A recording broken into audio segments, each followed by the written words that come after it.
guys, it's your boy the Kryptonian Saiyan here, bringing you a review for One Piece chapter 231.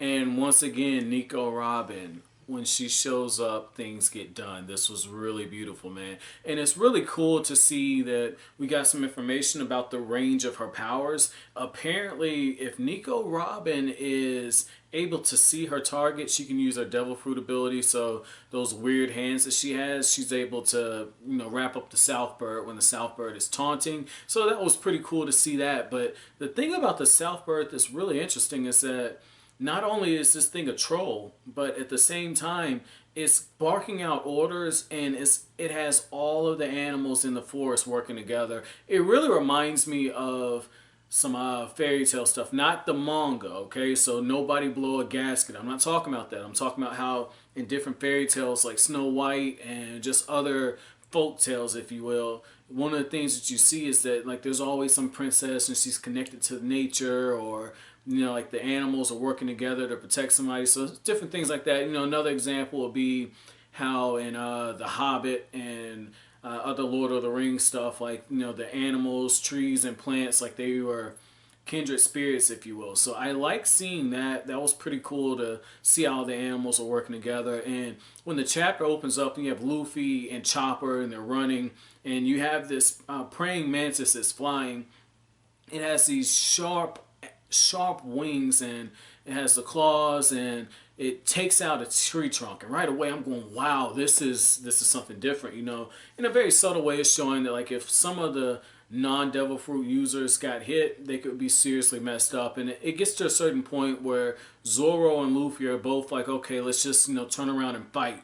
And I thought it was pretty cool how Luffy's getting ready to try to fight a whole nest of flying beetles, and not beetles, hornets, and Chopper has to pull him along and say, I don't think you understand, getting stung by a hornet hurts. And I was just going, Chopper, you're right, because I remember years ago when I was living in my mom's house, I was a teenager, and I ran over a nest in the ground, and I was cutting the yard, I had to push more, couldn't use the riding lawnmower at the time, and one of those things flew up and stung me in the arm, and I had this big black whelp, or whatever you call it, like it was like a bump right on my forearm, and it stayed. That shit hurt, man. So I understand that when Chopper said it, I was like, oh, Luffy, you have no idea, man. But at the same time, Luffy is so durable, because I don't know if you guys remember, you probably do. Obviously, I'm the newbie to One Piece here, but, when Luffy was fighting this crocodile and he had that poison going through him, we know that Luffy's body is super durable. So if he did get stung, chances are Luffy would just kind of brush it off like he did when Don Krieg, when he was fighting Don Krieg and he had those projectiles shooting into him. So Luffy more than likely can handle it, but we also know that these animals are super strong. So that was cool. The funny scene for this chapter, I don't give out those awards too often, but the funny thing about this is that Sanji sees this huge slug, and he's like, it's a slug, get the salt.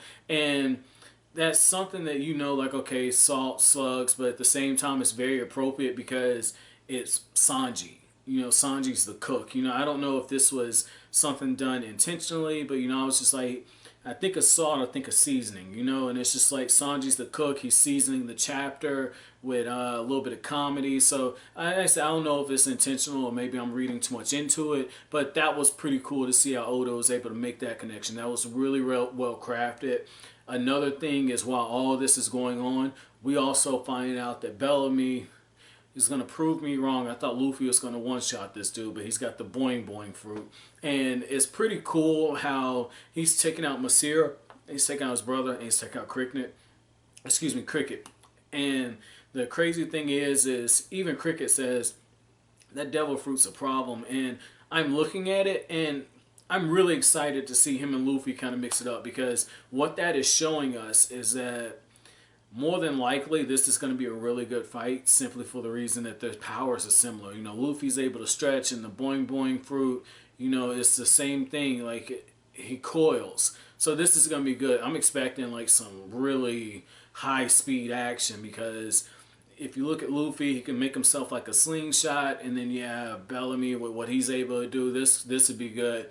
But I like how when Luffy sees the mark, when Nami points it out, Luffy, once again, he gets his all along park moment on. And it's just like I'm starting to realize when he gets the hat and he pulls it down, it's about to get real, man. So when I saw that, I was just like, oh man, like this is, I'm getting all along park chills, man. I told you guys earlier, you know, about probably like a few weeks ago, when Luffy was walking through the town, and I was just getting that all along park feel, you know, like when Bellamy was just doing his damnedest in the bar. I was like, all along park, all along park. If Luffy walks in and just one shots this dude, like punches him and knocks him crazy, oh man, that's gonna be epic right there, man. That's gonna be super epic. And just watching that and Luffy saying, "I'll be back by sunrise," even though sunrise is 3 hours away, you know that Luffy has in his head, like, I'm taking care of this dude. This is good, man. This was a really good moment. You know, if Luffy has more moments like that with the, you know, hat and everything, I'm gonna have to call this dude like the Liam Neeson of shonen anime. And I don't use that title lightly. It's just that, you know, Luffy. It's like when Liam Neeson's like, "I will find you and I will kill you." Like when he does that type of stuff, you know, like, oh shoot, you know, taking Brian Mills, like, you know, like you piss him off, it's over with. Like if Chuck Norris and Brian Mills had a baby, that's what we would get right there. Like that's pretty damn cool. I like that. So my chapter question for you guys is, what did you think about the range of Nico Robin's ability? And do you think that it has potential to be Hacks level? Because if she's able to see it, she's able to wrap it up with her hands. But as always, guys, if you like anything I have to say, hit that like button, comment, rate, subscribe, share. I will greatly appreciate it. As always, thanks for watching.